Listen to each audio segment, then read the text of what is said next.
వెంకటేశ్వర స్వామిని అర్చావతారం అంటారు. అవతారాలలో ఈ భేదం ఏమిటో చూద్దాం. విశిష్టాద్వైత సిద్ధాంత ప్రకారం నారాయణుడు 5 స్వరూపాలలో భాసిస్తున్నాడు. పర, వ్యూహ, విభవ, అంతర్యామి, అర్చావతారం. పరస్వరూపం శుద్ధతత్వంతో అద్భుత తేజస్సుతో వైకుంఠంలో నిత్యం భాసించే శ్రీదేవి భూదేవి సమేత మూర్తి. కేవలం నిత్యముక్తులకు ఇది దర్శనమిస్తుంది. వ్యూహ స్వరూపం రెండవది.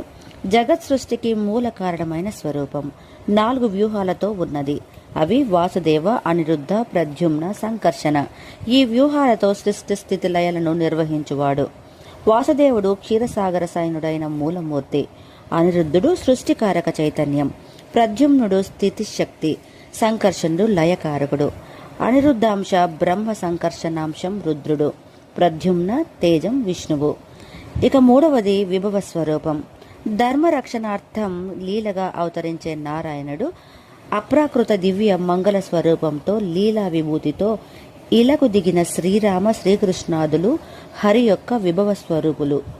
ఇక అంతర్యామి నాలుగవది. జీవుల హృదయాలలో భాషించే పరమాత్మ. అందరి ప్రవృత్తులకు కారణమై సత్కర్మానుష్ఠానులను అనుమతించే స్వరూపమే అంతర్యామి. ఐదవది అర్చావతారం.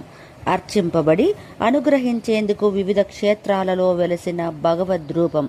తిరుమలలో శ్రీ వెంకటేశ్వరుడు, శ్రీరంగంలో రంగనాథుడు మొదలైనవారు.